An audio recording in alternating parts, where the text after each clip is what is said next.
Nosso Senhor nos ajude na concentração, na calma, na tranquilidade, para que possamos meditar nas Sagradas Escrituras.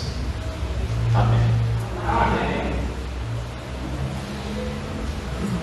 Depois de 3 domingos seguidos, ouvindo as parábolas de Jesus, as parábolas que ele contou ao seu povo, ao povo que o seguia à beira-mar, hoje nós temos a oportunidade de aprender com Jesus na prática.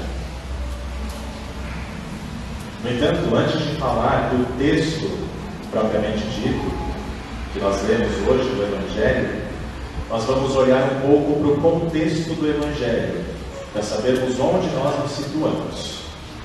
Tá?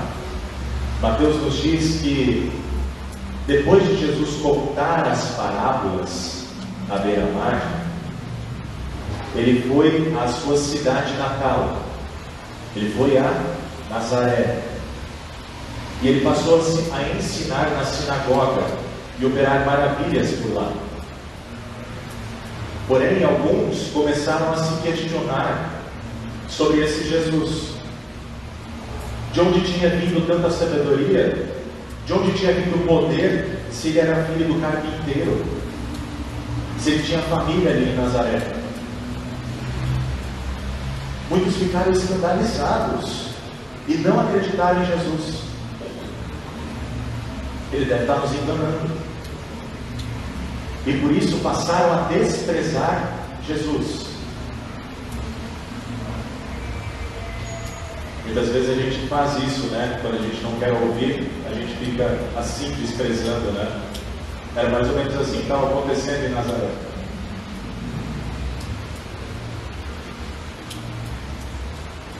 Por isso, ele não fez muitos milagres naquela região. E ele certamente deve ter ficado extremamente decepcionado por não crer nele. Tanto que ele saiu de lá. O profeta nunca é aceito em sua cidade, diria Jesus, né? No entanto, além da decepção, além do desprezo que ele sentiu, ainda teve um outro motivo para Jesus sair de Nazaré.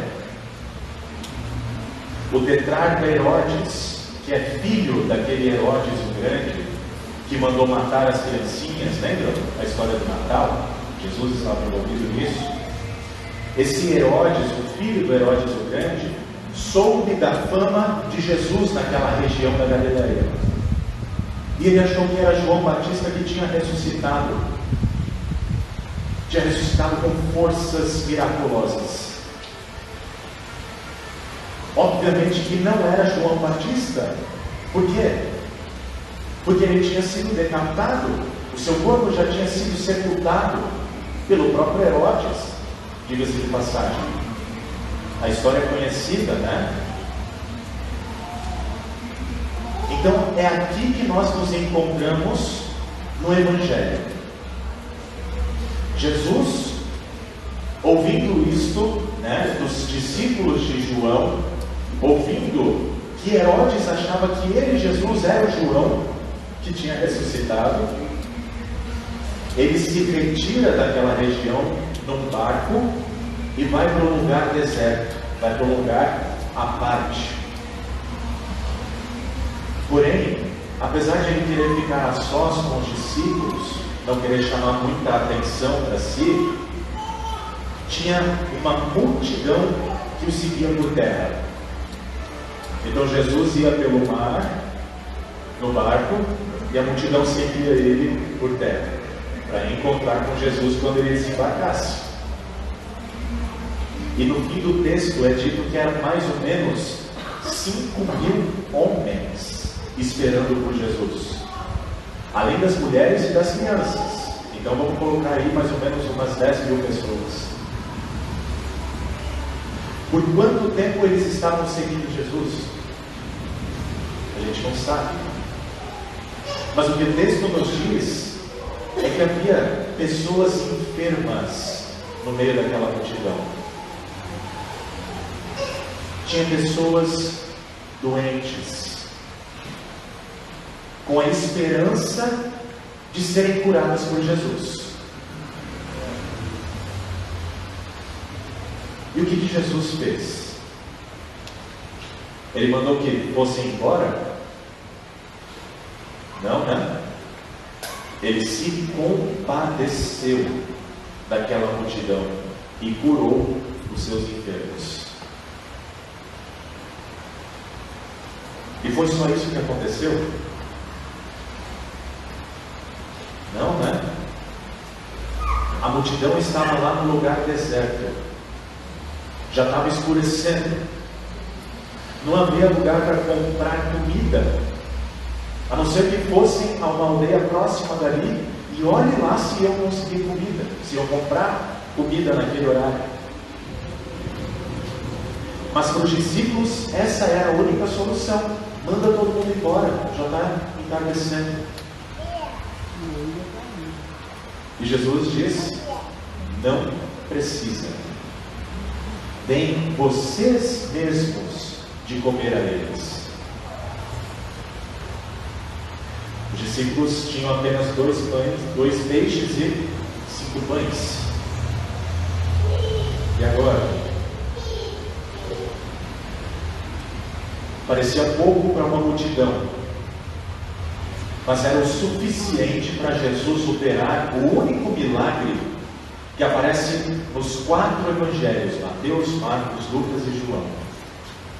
Mais de 5.000 pessoas puderam comer e se fartar, ficarem satisfeitas. E ainda sobraram 12 cestos cheios de pedaços de pão. Considerando que um ônibus de viagem, vamos pegar aí, vamos para o congresso. O ônibus de viagem tem mais ou menos 50 lugares, não é? Isso equivale a mais de 100 ônibus cheios de gente que Jesus alimentou. É muita gente. Então, a partir deste relato do Evangelho, eu gostaria de tratar com vocês 3 pontos que eu considero importantes para a nossa reflexão de hoje. Primeiro, é possível perceber que a fama de Jesus, pelo seu ensino, pelos seus milagres,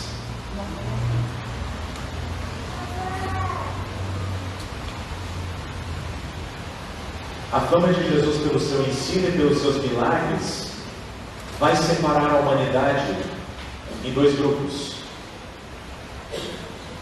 Vai separar a humanidade entre aqueles que seguem e creem que Jesus é o Deus encarnado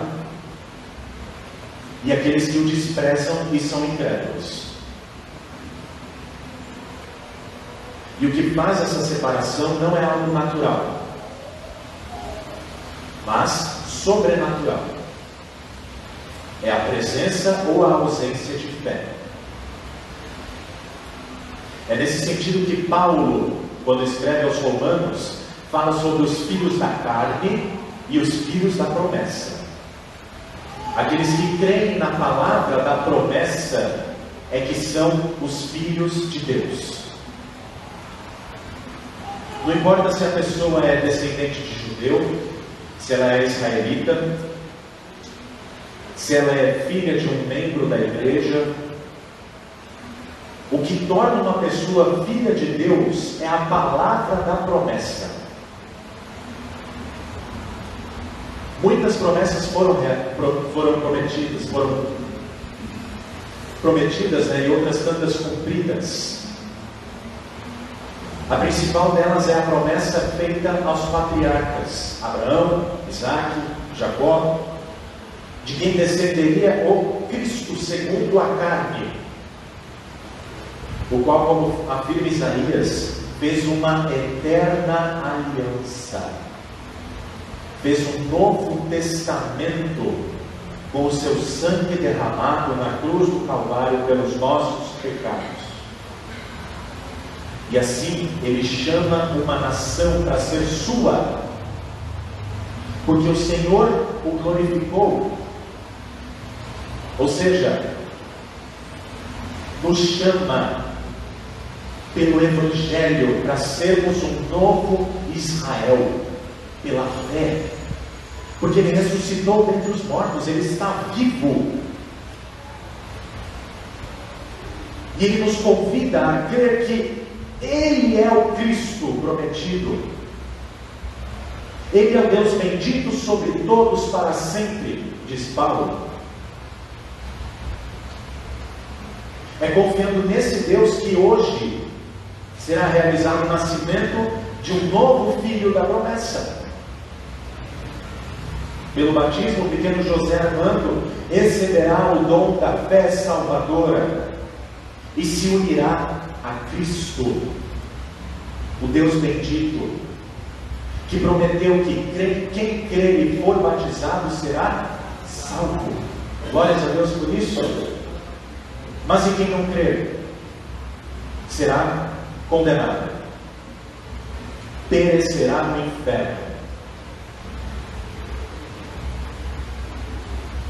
A segunda coisa que eu destaco a partir do texto do Evangelho: o povo que segue a Jesus muitas vezes se encontra num lugar deserto,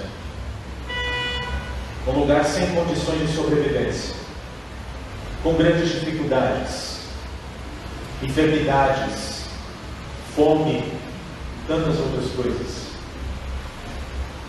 Foi assim que a multidão estava no relato de hoje, no lugar deserto, pessoas enfermas, com fome. Foi assim também que o povo no Êxodo esteve no deserto, lembram? Saíram da terra do Egito, tinha gente enferma, tinha gente com fome. Pode ser que hoje nós estejamos assim. No entanto, o texto nos lembra qual é a reação de Deus ao ver o seu povo necessitado. Ele tem compaixão de nós. Ele age em favor do seu povo. No Êxodo, Deus teve misericórdia do seu povo no deserto. No relato do Evangelho, Deus teve misericórdia do seu povo no deserto.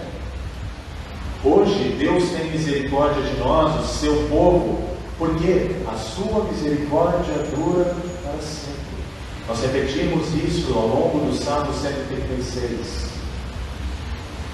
Pela sua bondade, Deus nos sustenta e não permite que nada nos falte.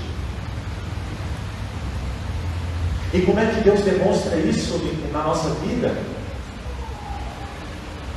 Ele demonstra isso em Cristo Jesus, que para nós é tanto dádiva quanto exemplo. Tendo Jesus como dádiva, como um presente, nós reconhecemos que somos dignos da morte. Nós somos dignos da eterna condenação. Mas nós somos salvos por pura compaixão. E tendo Jesus como exemplo, nós podemos agir como Ele agiu. Como? Com compaixão. E nós fazemos isso quando ouvimos o que os discípulos ouviram: não mandem as pessoas embora, deem vocês mesmos de comer a eles. Nesse sentido, Jesus nos ensina a olhar para o lado e perceber que há enfermos em nosso meio, pessoas com fome, cada qual aqui com a sua necessidade. E assim nós devemos ajudar uns aos outros com os recursos que nós temos à disposição, sabendo que por meio desses recursos Jesus pode operar verdadeiros milagres em nossas vidas.